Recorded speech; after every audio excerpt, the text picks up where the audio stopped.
मैं doctor Atul Garg, associate professor, government Bangar college Didwana. आज हम फॉरवर्ड डिफरेंस टेबल और बैकवर्ड डिफरेंस टेबल के बारे में जानते हैं, जिनकी आवश्यकता हमें हर फॉर्मूले में पड़ेगी।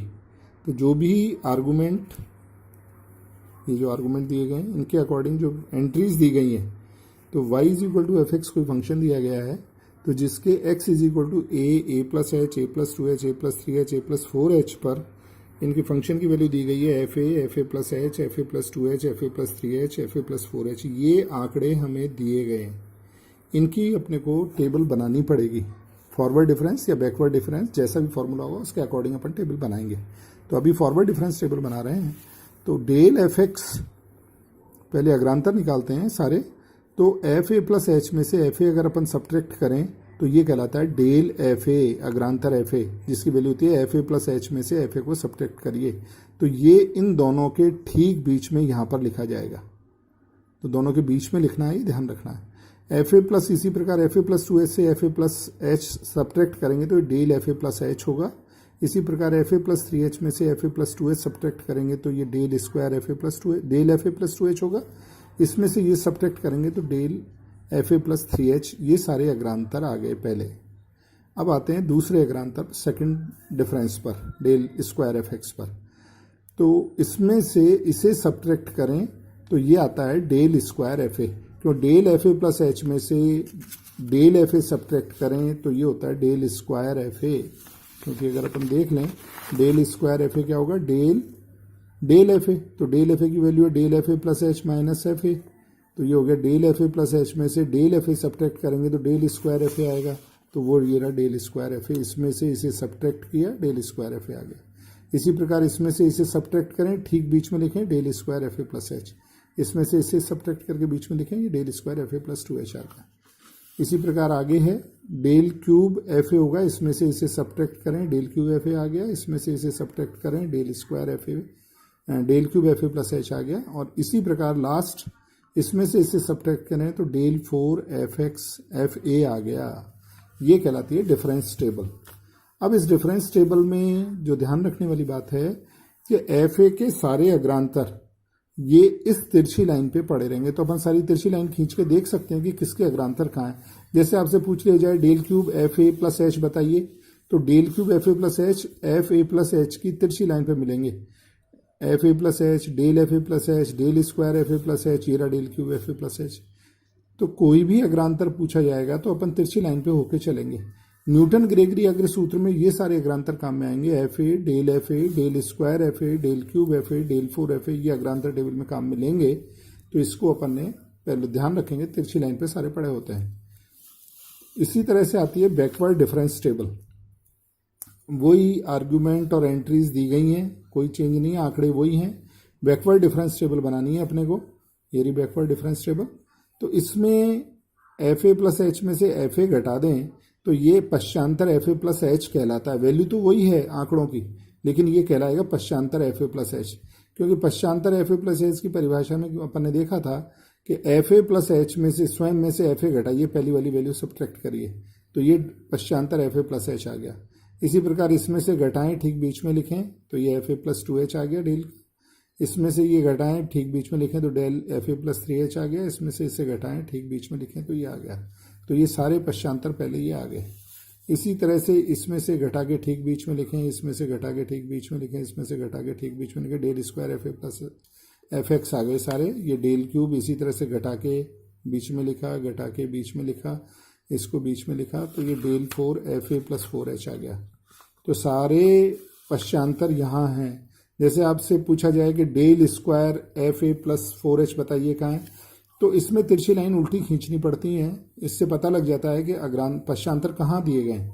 अग्रांतर में तो लाइनें ये खींची जाती थी इस तरह से तिरछी, पश्चांतर में ये लाइनें यूँ खींची जाएंगी तो पता लग जाएगा। जैसे एफ ए प्लस 4h है, फिर इसके सारे पश्चांतर इस लाइन पर होंगे। तो F A plus 4h, del F A plus 4h, del square F A plus 4h, del cube F A plus 4h, del 4 F A plus 4h, तो सारे पश्चांतर इस पर रखे हुए हैं। इसी तरह से एफ ए प्लस 3h के सारे पश्चांतर ये रहे, एफ ए प्लस 2h के सारे पश्चांतर ये रहे, एफ ए प्लस h के ये रहे। अब आपसे पूछ लिया जाए कि del cube F A plus 3h बताइए, तो del cube F A plus 3h यहाँ जो वैल्यू होगी डेल क्यूब में पहली वाली वैल्यू, ये होगा पश्चांतर del cube F A plus 3h। तो इस तरह से अपन देख लेते हैं कि कौन सा पश्चांतर या अग्रांतर कहाँ रखा हुआ मिलेगा। एक एग्जाम्पल जो अपन ने अग्रांतर निकालने के लिए पढ़े थे उसमें एक और बता दें कि रिलेशन बिटवीन ऑपरेटर जो काम में अपन ने लिए आइडेंटिटीज़ पढ़ी थी उसको काम में लेके कैसे फास्ट अपन कैलकुलेट कर सकते हैं पश्चांतर या अग्रांतर की वैल्यूज़। तो जैसे मान लीजिए डेल स्क्वायर अपॉन ई एक्स क्यूब अपने को कैलकुलेट करने के लिए दिया गया है। तो इसमें अगर अपन सीधा करेंगे तो फिर डेल स्क्वायर की जगह पहले एक बार डेल लगाना पड़ेगा, फिर दोबारा डेल लगाना पड़ेगा, फिर ई इनवर्स कैलकुलेट करना पड़ेगा। 3 स्टेप का एक क्वेश्चन बन जाएगा, थोड़ा लेंथी होगा, आधा पेज ले लेगा। यहाँ पर अपन इजीली डेल को अपन जानते हैं ई माइनस आई के समरूप होता है, तो ई माइनस आई का होल स्क्वायर अपॉन ई लिख दिया, ये X cube as it is. इस ई माइनस आई के होल स्क्वायर को खोल दिया ब्रैकेट को, अपॉन ई पड़ा हुआ ये, और ये एक्स क्यूब, तो ये बन गया। अब ई को इसे डिवाइड कर दिया तो ये हो गया E minus 2i plus E inverse X cube. तो ये एक्स क्यूब ई के साथ आया तो एक स्टेप आगे चला गया एक्स प्लस एच, है ना, एक्स प्लस एच का whole cube minus 2i operator X cube पे एक्स क्यूब भी रहेगा, और ई इनवर्स में एक कदम पहले चला जाएगा, एक स्टेप बैकवर्ड हो जाएगा, तो एक्स माइनस एच का होल क्यूब। इसको सॉल्व किया तो ये 6x आ गया। तो इस तरह से अपन अग्रांतर या पश्चांतर की कोई भी वैल्यू अपन बहुत तेज़ी से कैलकुलेट 3-4 लाइनों में ही सॉल्व कर सकते हैं इजीली। अब आती है fundamental theorem of numerical analysis. अगर f(x) nth डिग्री का कोई पॉलिनोमियल दे रखा है a0 plus a1x plus a2x square plus an(x) की पावर n, तो इसका nth डिफरेंस कांस्टेंट होगा और n plus 1th difference is always zero. n plus 1th और n प्लस 2th आगे वाले सारे अग्रांतर जीरो होंगे। तो n ऑर्डर की अगर पॉलिनोमियल दे रखा है अपने को x की पावर n वाला, तो इसका nth डिफरेंस इज कांस्टेंट। जैसे डिफरेंशिएशन कांस्टेंट होता है ना nth, वैसे डिफरेंस भी nth कांस्टेंट होता है। फंडामेंटल थ्योरम है, इसको प्रूव कर सकते हैं आसानी से, कहीं भी मिल जाती है अपन प्रूव कर सकते हैं। अब आते हैं जो बेसिक फार्मूले आएंगे, उसमें सबसे पहला फार्मूला आता है Newton Gregory formula for forward interpolation. इसमें दिए गए जो वैल्यूज़ हैं, सारी आर्गुमेंट और एंट्रीज दी गई हैं, इसके बीच में कहीं किसी वैल्यू को पूछ ले, जैसे a और a प्लस एच के बीच में यहाँ पर मान बताइए कितना होगा फंक्शन का, या यहाँ बताइए कितना होगा, तो अपन इस फार्मूले से भी कैलकुलेट आसानी से कर सकते हैं।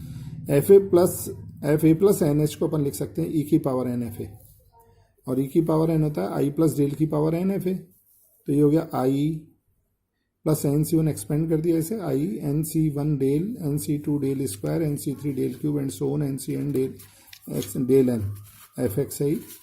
तो ये आ गया F A plus N C one del F A plus N C two del square F A, N C three del cube F A, and so on. This is known as Newton Gregory formula for forward interpolation. तो ये अग्रांतर अगर अपने को पता हो, F A del square F A del cube F A, तो N अपन calculate करके जिस वैल्यू पर पूछ रहा है उस वैल्यू से वैल्यू एन एच पता होगा, ए पता होगा, एन अपन कैलकुलेट करके यहाँ रख देंगे तो N C one N C two आ जाएगा, तो वैल्यू फाइंड आउट हो जाएगी इंटरपोलेशन की। तो this is very important formula for interpolation. Thank you.